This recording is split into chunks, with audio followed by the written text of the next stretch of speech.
Cara, não tá dando pra fazer o transmissão com meu iPhone. Meu iPhone tá dando problema toda vez na hora de fazer live do meu negócio tá dando erro. Vamos só dar um minutinho pro pessoal entrar de novo aqui. Eu vou ter que fazer com o Motorola as lives. Não tem jeito não. Ó, comeu, mas eu não vou tirar o papel da boca dela.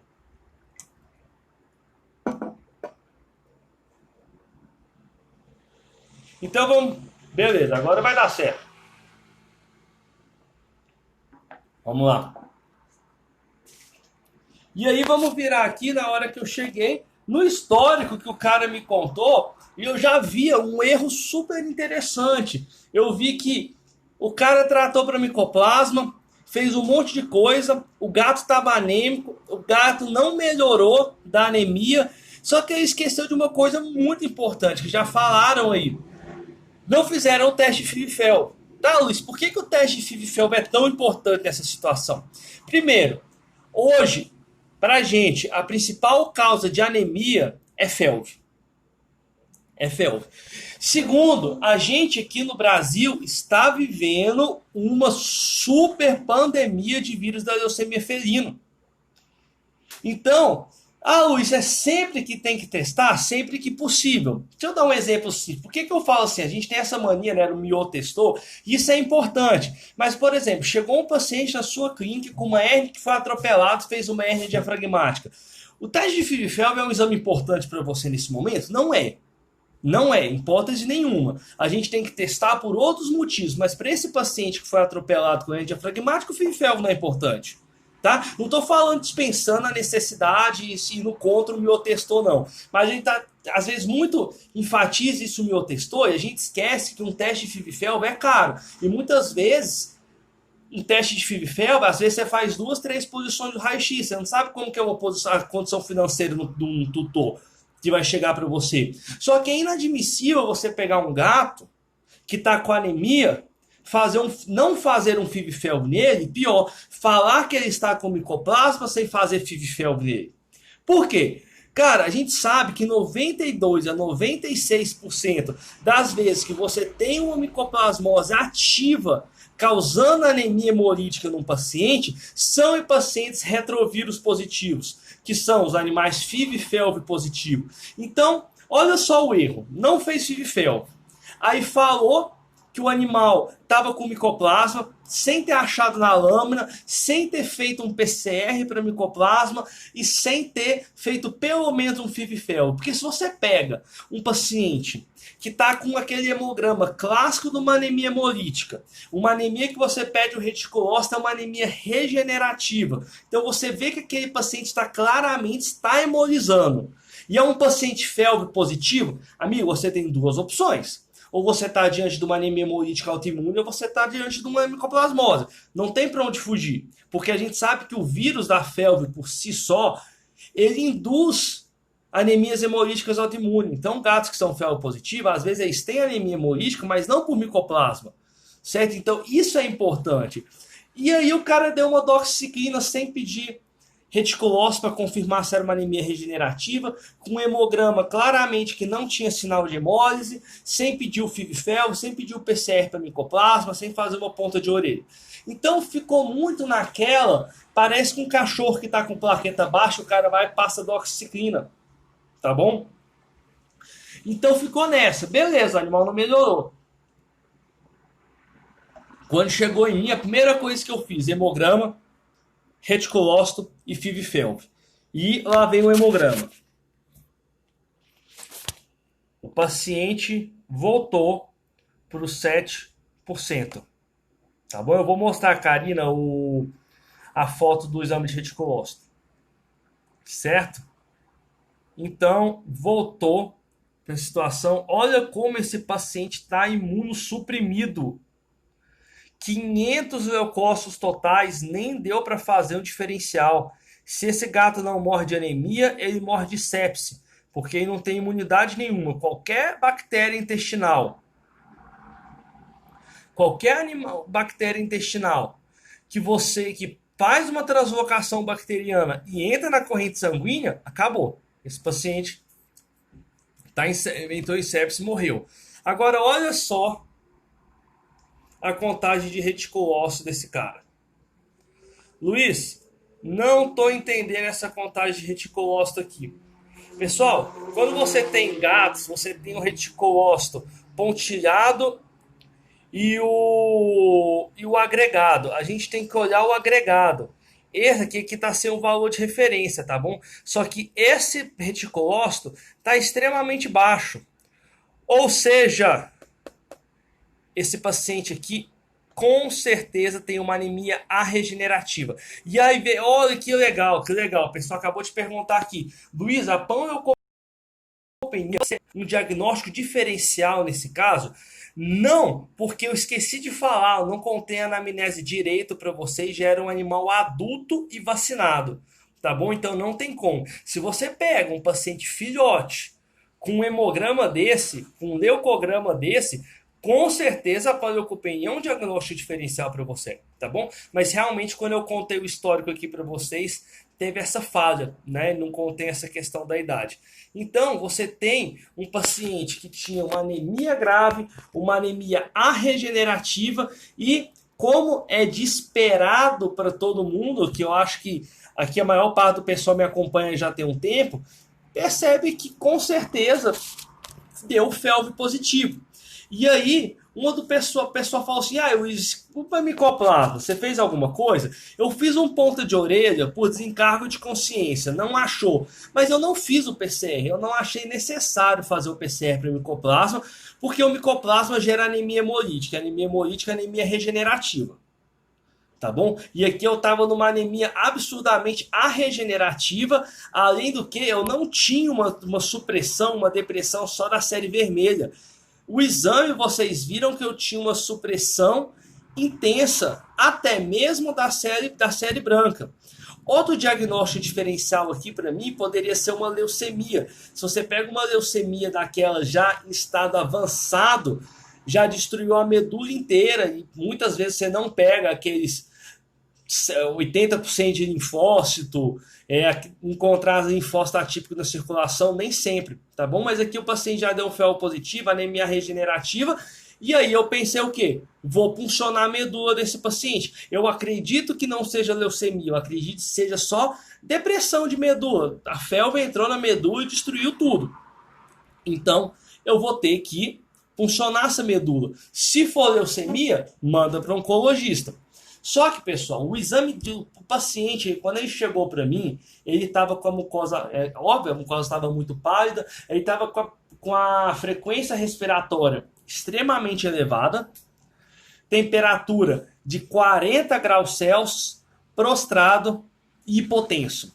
Agora pensa comigo, um paciente que chega para mim com 500 de leucócito total, zero neutrófilo, febre, respirando rápido, e hipotenso, o que esse paciente está? Claramente esse paciente está em sepse. Tá bom? Então, beleza. Tenho que fazer alguma coisa para esse paciente. Só que esse é um paciente, galera, que eu sempre gosto de dizer que tem alguns pacientes que na hora que você recebe eles e você já avalia a situação do paciente, você já sabe que tem muito ou pouco para você o que você fazer por algum paciente. E esse paciente, na hora que ele já chegou, extremamente imunossuprimido, FeLV positivo, com uma anemia dessa, e claramente estava em sepse, é aquele paciente que você olha e fala assim, cara, tem pouco o que eu fazer por esse paciente. E a gente, desde o começo, eu já fui meio sincero com o tutor, dizendo da gravidade do quadro. E aí eu vou começar a dizer para vocês onde que entrou o problema, até mesmo do processo que eu te falei. Hiperglicêmico, tá? Hiperglicêmico. Quando começou aqui, entrou a primeira treta, que foi o seguinte: não ter feito o teste de FIV-FeLV. A tutora já ficou puta, já começou a reclamar para mim. São situações que você não fala mal do colega, né? Você fala para evitar problema para você. Pegou todos os laudos, tudo, e foi tirar satisfação com outro veterinário.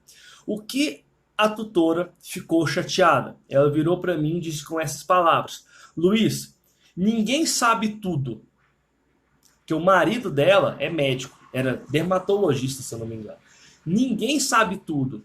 O que eu fico nervosa é não sabia o que era. Ao invés de ficar dando antibiótico, por que já não me encaminhou para um especialista? E ela ficou nessa.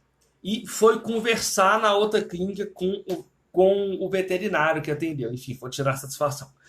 E o que aconteceu foi, quando chegou na outra clínica, ao invés do veterinário ainda receber aquela notícia da melhor maneira possível, conversar de boa, ainda entrou em conflito com a tutora, justificando que, na verdade, ele estava certo e eu estava errado.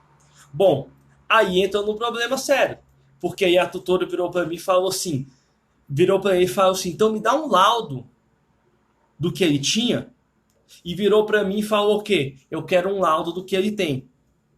Não tinha como eu falar, não vou fazer um laudo do que ele tem. Lógico, não vou falar nada que aconteceu para lá. Mas eu tinha que dar um laudo. E aí comparou o meu laudo, o laudo do cara, o resultado, tudo, e ó, ferro. E aí foi onde entrou o problema desse processo. Se tivesse, não sei, talvez não, né? Mas se tivesse conversado de boa, ou desculpa, errei, sei lá, talvez não tivesse entrado. E pessoal, vou falar para vocês, foi uma nota preta. Tá bom? Foi uma nota preta que tirou.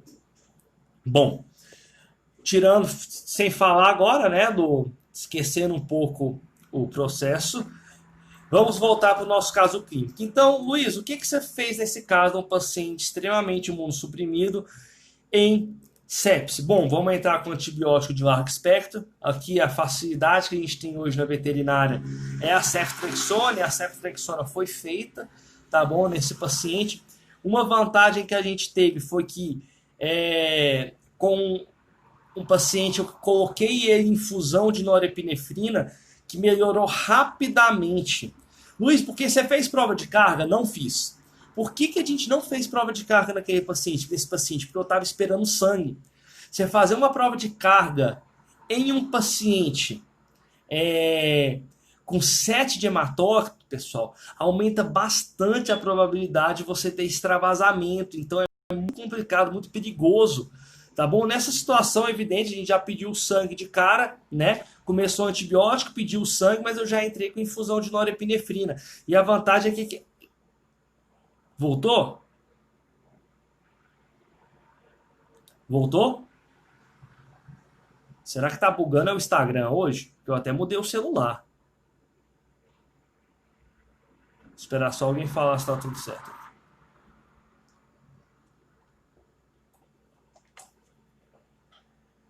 Alguém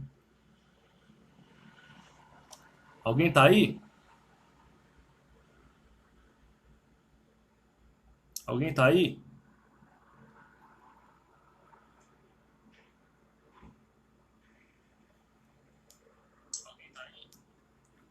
Ah, não, beleza. Então, nessa situação, a gente entrou com a norepinefrina, esse paciente melhorou, foi bacana, tá? E respondeu e chegou o sangue. Outra vantagem que a gente teve foi que quando a gente fez a transfusão de sangue, melhorou bastante. Esse paciente já teve uma melhora significante, tá? E aí, beleza, o paciente melhorou. A gente fez a transfusão, começou o antibiótico, tá bom, e agora? O que eu vou fazer com esse cara? Eu tenho que fazer uma punção de medula para saber se é uma neoplasia, um linfoma medular, uma leucemia, e até para saber se a medula já era, né? E saber o que vai fazer. Como o paciente não estava comendo, o que a gente fez? Bom, vamos aproveitar. Isso eu sempre faço, pessoal. Vamos aproveitar o procedimento e passar uma sonda esofágica. Beleza. Foi muito interessante, porque esse paciente, na hora que a gente fez o procedimento, fez a punção de medula, passou a sonda, beleza, e esse paciente aí ficou bem. Com a transfusão de sangue, O hematócrito dele, com essa segunda transfusão de sangue que a gente fez, o hematócrito dele subiu para 18, cara, de 7 para 18, cara, isso foi muito bom. E aí eu pensei, cara, tomara que não seja uma depressão de medula geral, né? Beleza, e o paciente seguiu bem. Ele melhorou tanto, pessoal, a ponto de comer, ter disposição de comer sozinho. E isso foi muito bom. Aí ficou naquela, Luiz, tira a sonda? Não, não tira a sonda por enquanto. Pelo menos até a gente saber o resultado. E aí veio o resultado que eu pedi urgência e chegou no mesmo dia. Pessoal, resultado do processo é que eu tinha uma medula totalmente hipocelular. E era uma medula hipocelular geral. Ou seja, qual que foi o grande problema? O vírus da FeLV, ele já estava no estágio avançado, que ele já tinha destruído a medula do paciente. E o paciente, infelizmente, estava numa supressão medular que, para nós na veterinária, é algo irreversível. Não tem o que a gente fazer, a gente não tem transplante de medula. Só que, misteriosamente, o paciente estava bem. Agora eu pergunto para vocês, por que esse paciente se mantinha bem? Ele ficou bem porque você fez uma transfusão de sangue.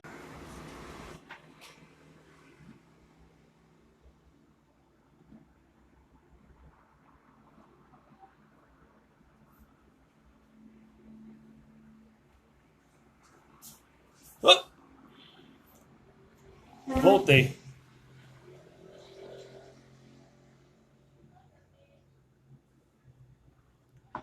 Tava olhando se a minha internet estava boa. Minha internet tá boa, já é o Instagram mesmo que tá bugando.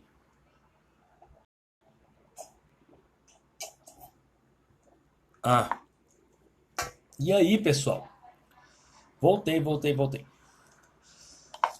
O paciente melhorou e quando chegou esse resultado dessa punção de medula, que a medula estava extremamente hipocelular, eu já sabia uma coisa. O paciente estava bem. Só que ele não iria ficar bem com um período maior do que 30 dias. Lembra lá na primeira transfusão que ele fez lá no outro veterinário, que foi de 7 para 13? O que aconteceu? O paciente melhorou, foi para 13, e quando chegou mais ou menos perto dos 30 dias, que é o tempo máximo que essas hemácias têm de vida, que é a meia-vida delas, o paciente voltou a piorar. E aí ficou naquela, olha, eu sei que o paciente está bem, o paciente realmente está melhor. Só que quando chegar mais ou menos 30 dias, que esse sangue que eu dei começar a morrer essas células, às vezes até antes, que a gente não sabe se aquela bolsa estava estocada e tudo mais, é fato, o paciente ia piorar. E aí eu sentei e conversei com a tutora. Falei pra ela, ó, e aí? Tá, ela entendeu a situação, entendeu que o quadro era grave, que o animal tinha pouco tempo de vida. E aí, senhores, eu vou contar. Por que esse caso é tão legal? Porque esse é um caso que eu acredito que eu tenho errado. E eu não estou aqui para falar. Eu sempre conto casos que eu resolvi, né? Então hoje eu vou contar para vocês uma coisa que eu, na minha opinião, também errei. Na minha opinião, eu acho que eu errei. Vamos aqui que a Cassiana falou assim. Se tivesse sido você primeiro e feito tudo que você tinha falado agora, tinha mais chance de evitar a plasia de medula? Não. Não tinha, porque lá atrás essa medula já estava suprimida. Tá bom? Não tinha. Até porque se ela está mais ou menos suprimida, não tem muito o que a gente fazer. Tá? E aí, Luiz, como que você tratou esse paciente? Filgrastim, eritropoetina e ferro. Isso é o que manda a literatura fazer. Vou te falar para vocês a minha experiência pessoal. Quando a medula está extremamente suprimida por causa de ferro, a gente até pode fazer a eritropoetina com ferro.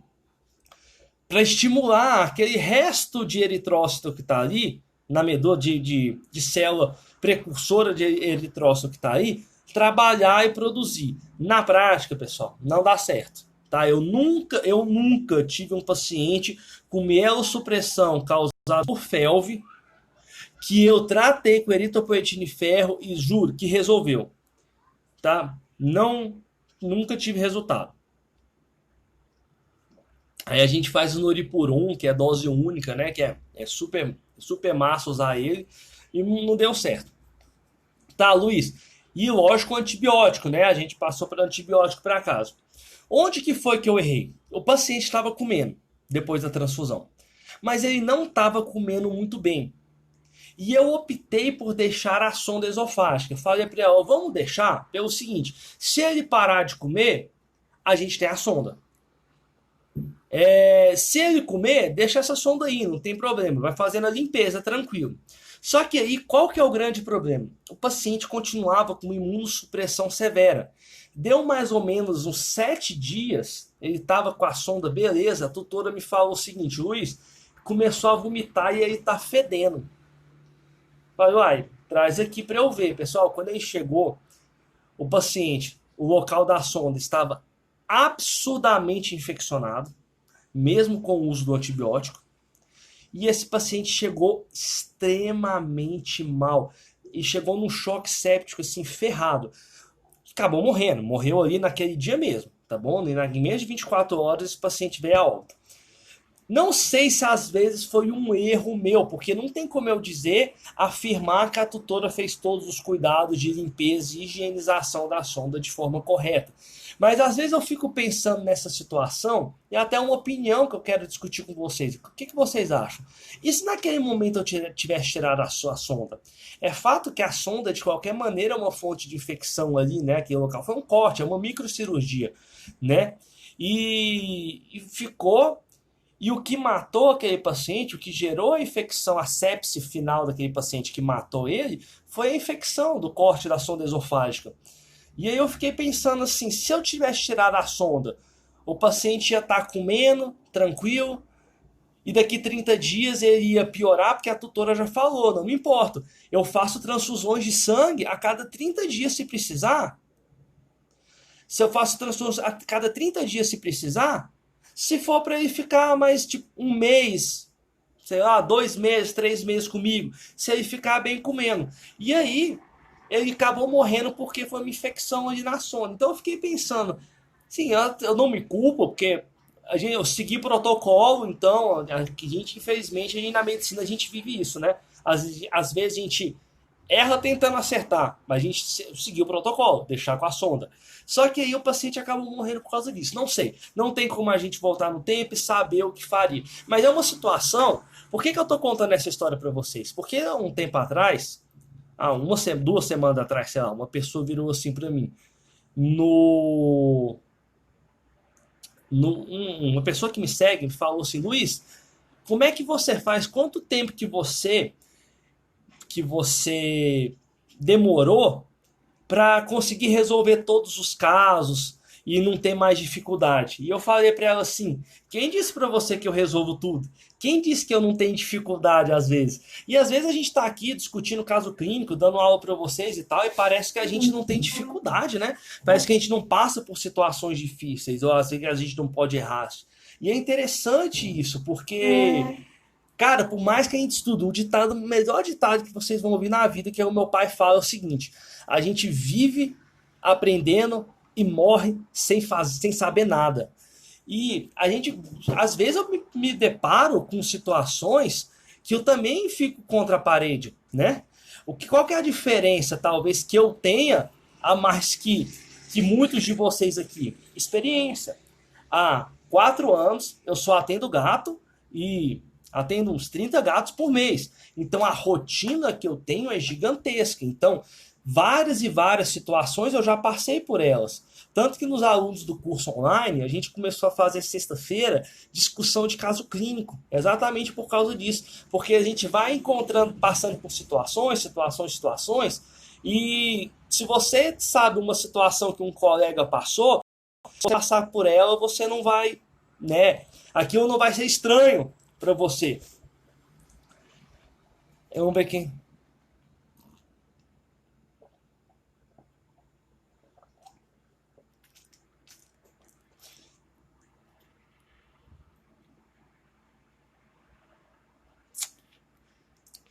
Não dá pra. Que a Dani falou aqui mesmo, né? Não tem como ter certeza que se tirasse a sonda ia sobreviver. Porque aí eu fiquei pensando assim, cara, aí imagine, beleza, ele tava comendo pouco, mas tava comendo. Vamos imaginar se aí vai, a gente vai tirar a sonda, ele vai pra casa e aí ele para de comer.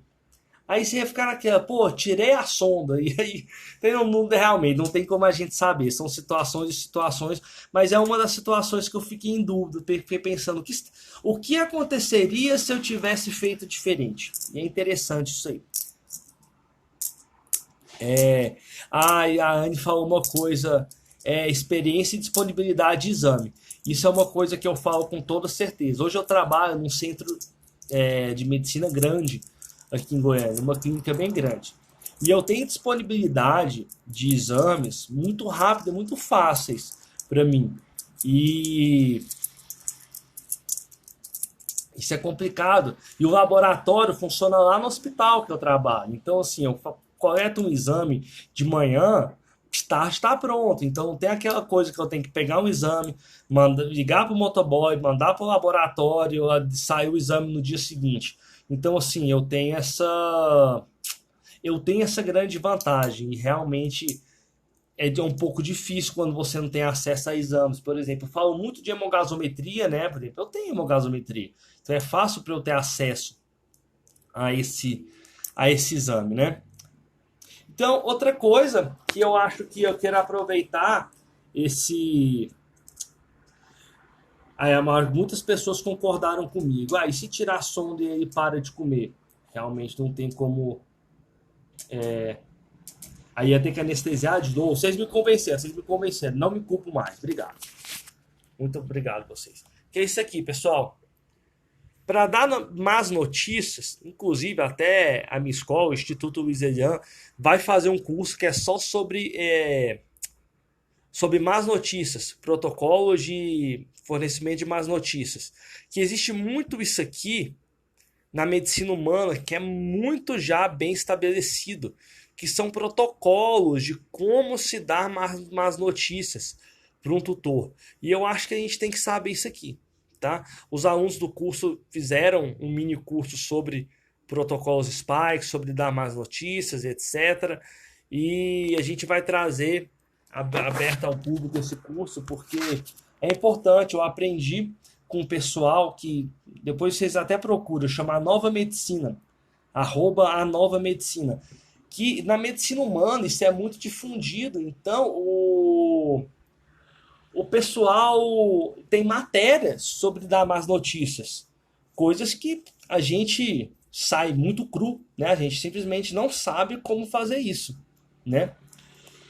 E uma lição importante que eu tirei desse quadro, desse caso clínico, foi o seguinte: por mais que se fale sobre Filifeld, por mais que tenha eu e outros veterinários de felinos na internet falando, congresso e tudo, e que o Brasil seja uma epidemia de felve, é fato que muitos veterinários ainda não sabem o que é vírus da leucemia felina, mesmo na situação em que a gente vive. Então, essa é a primeira lição que eu tive. Segundo, pessoal, se você erra. Eu acho que o cara se ferrou quando ele tentou insistir no erro dele. Fala, ó, eu tô certo, o cara que tá errado. Insistiu no erro e acabou se dando mal.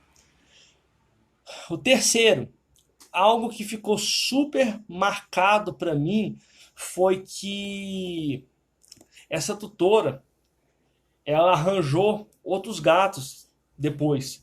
E eu continuei sendo veterinário dela. Mesmo que tenha saído errado, assim, errado entre aspas, né? Porque nem sempre a morte de um paciente é algo errado.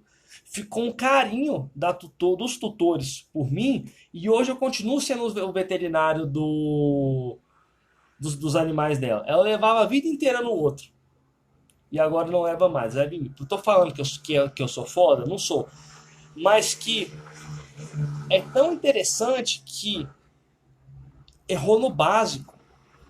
quando eu falo na medicina felina, o FIV-FeLV é o básico.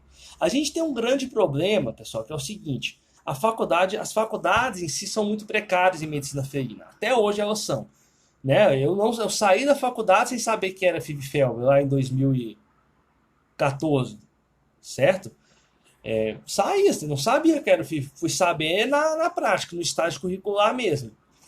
Só que hoje, com acesso à informação fácil que tem na internet, a gente não pode dar o luxo de errar coisas bestas como essa, porque às vezes o tutor já sabe, o dono do gato já sabe o que é FIV-FeLV.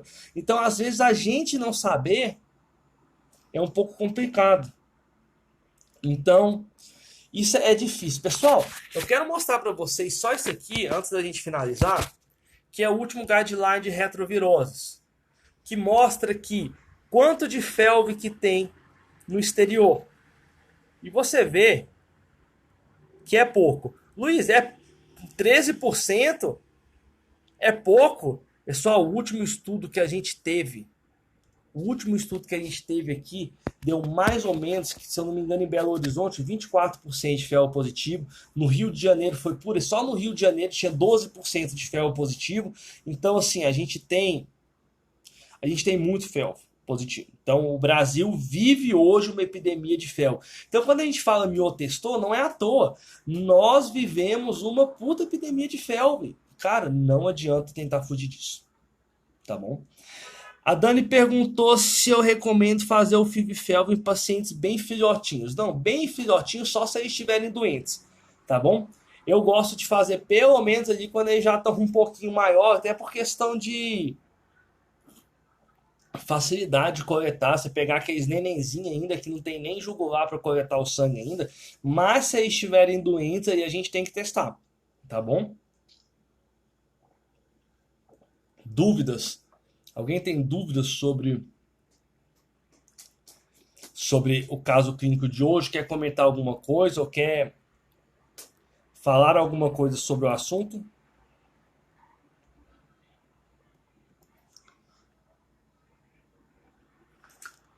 Mais alguém? Bom, pessoal, eu gostei demais, eu estou gostando muito dessa modalidade de caso clínico. Porque dentro do caso clínico a gente discute muita coisa. E eu vou continuar fazendo isso, tá bom? Foi muito legal. Cada caso clínico que eu trouxer para vocês vai ter um ensinamento, vai ter alguma coisa que dá para a gente tirar desse caso.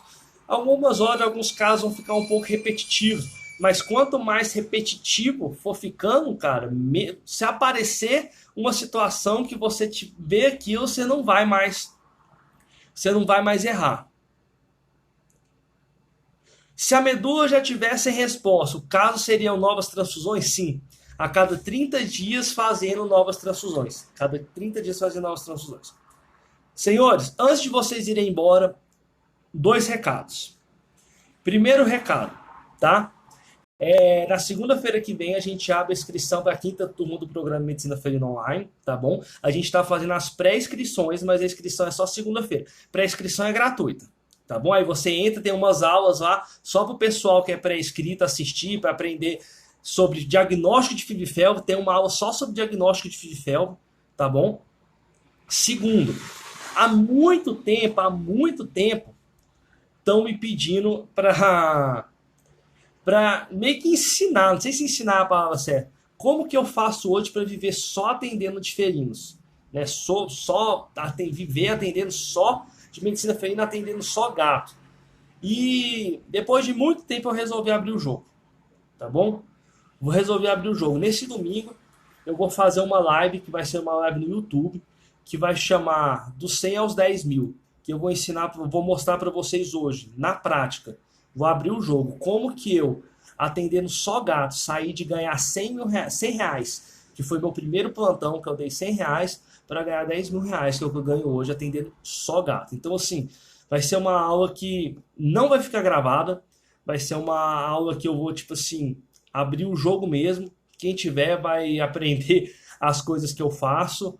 Quem não tiver vai perder, tá bom? Vai ser no domingo, 8 horas da noite, eu vou mandar o link para vocês. Vai ser dos 100 aos 10 mil, só gatos. Vai chamar a live, tá bom? Então eu espero que vocês assistam. É uma live que o pessoal tem me pedindo há muito tempo ela.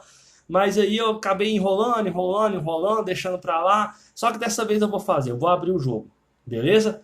Encontro vocês no domingo, na live, e 8 horas no domingo, tá bom, pessoal?